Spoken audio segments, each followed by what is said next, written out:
I identify as a feminist, and I know what you're thinking when you hear that. I'm here to talk about maybe one of the great injustices done to my gender. But that's not what I'm here to talk about. I'm here to talk about an injustice I see happen to men, particularly different types of domestic abuse against men and how people react to it. I first started thinking about this issue when I was scrolling through YouTube and I saw one of those social experiment videos, and it was two situations.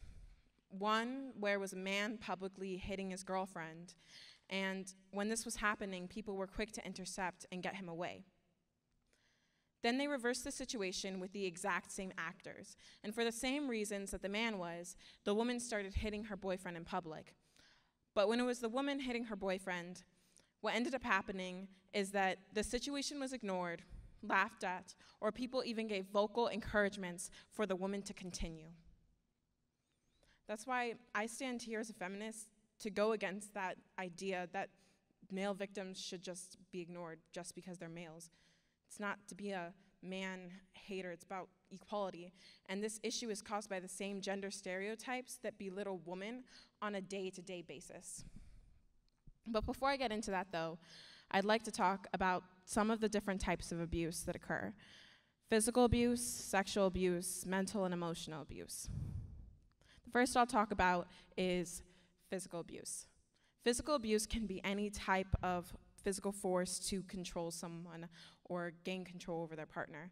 This includes cutting, beating, hitting, grabbing, shoving, and even forced drug use.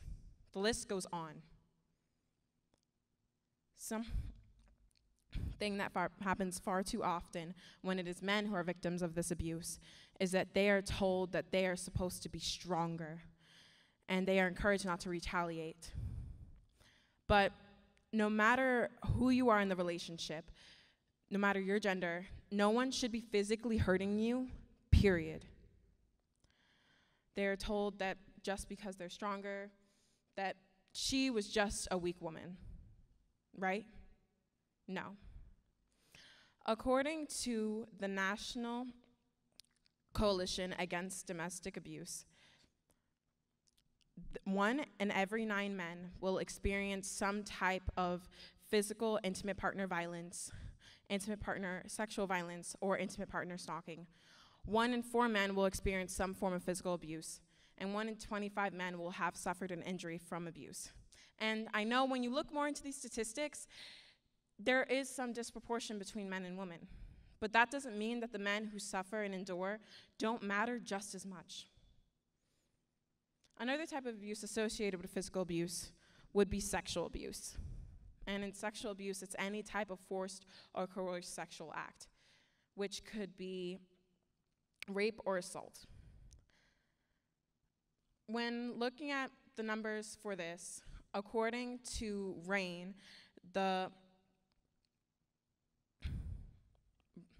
Rape, Abuse, and Incest National Network, 1 out of every 10 rape victims is a man. And according to a 2010 national survey about rape and sexual abuse, when it came to male rape victims, about 52% were committed by an acquaintance at least. And when it came to other sexual violence, 36% of it was committed by a current or former partner. This is an issue that also relates to men, and people use shame tactics against women to keep them from coming over. But also the same shame tactics are used against men, but they're just used in a different way. Paraphrased from an article by the University of Michigan, our society expects men to be the ones in control. So when it is a man who is the one that is victimized, people have a hard time accepting it. In cases where a perpetrator is a woman, men could feel mocked or ashamed that a woman was able to overpower him. Another type of abuse, which is probably something I myself have seen most commonly used against males, is mental and emotional abuse. Mental and emotional abuse can be any type of fear or intimidation, psychological manipulation used against a partner in order to gain control over them. This includes such things as regulating who a partner talks to, where they are allowed to go, and what they are allowed to do. A lot of things that happen within this aren't really seen as bad. Something I'm seeing more and more as time goes on is the normalization of technology to abuse someone's partner. This includes social media stalking, excessive phone calls in order to track where you are. How many times have we seen someone chide their partner about who they comment on, who they like, or who they choose to follow? People say that it's about cheating and keeping them chaste from other people, but who someone chooses to like on Instagram has nothing to do with that. It's about control. When it comes to these victims, they are often not listened to, and they might not get the help that they need. In a study published in the Journal of Family Violence by Emily M. Douglas and Denise A. Hines, when they talked about males who wanted to get help from seeking it from hotlines, 63% of those males were told that they only help women. 25.4% of them were given a number, which turned out to be the batterer's program, and about 32% of them were referred to as the batterer or suggested that they were, in fact, not the abused, but they're the batterer. Only 27% of them were actually given help. This is an example of how our society chooses to focus on women who are the victims and refuse to see man as being able to also be a victim. And in those cases, that leads to men not getting the help that they deserve. Something also not talked about is homosexual men and their relationships and what happens when they are being abused. In studies, it has been reported that homosexual men can be 1.7 times more likely to get a medical injury from intimate partner violence. Out of intimate partner violence homicides, 47.2 of the victims were gay men. And they're 16 times more likely to be victims of physical abuse. When you see these numbers, it's something you would think would be talked about, or it's something you think they would be warned about.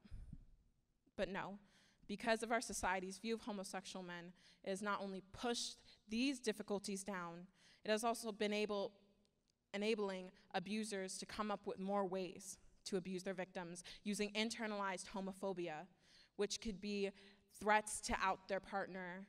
It could be threats telling their partner that if they come out as a homosexual domestic abuse survivor, no one will listen to them, or that they're taking on the community with them by coming out, saying that their partner abused them. When those things happen, voices are silenced. And the same issues that a lot of feminists like to talk about don't come into the limelight. People of all genders and sexual orientations can be victims of every type of abuse. And the fact that we have chosen to just focus on one type and one person in these numbers, even though it tends to be disproportionate, doesn't mean that we are supposed to ignore the others. And that is why I will stand here as a feminist and say that we need to tear down the barriers that we have created in order to better help men who are victims of any type of mental, emotional, physical, or sexual abuse. All males of all orientations need to find the help they deserve. Thank you.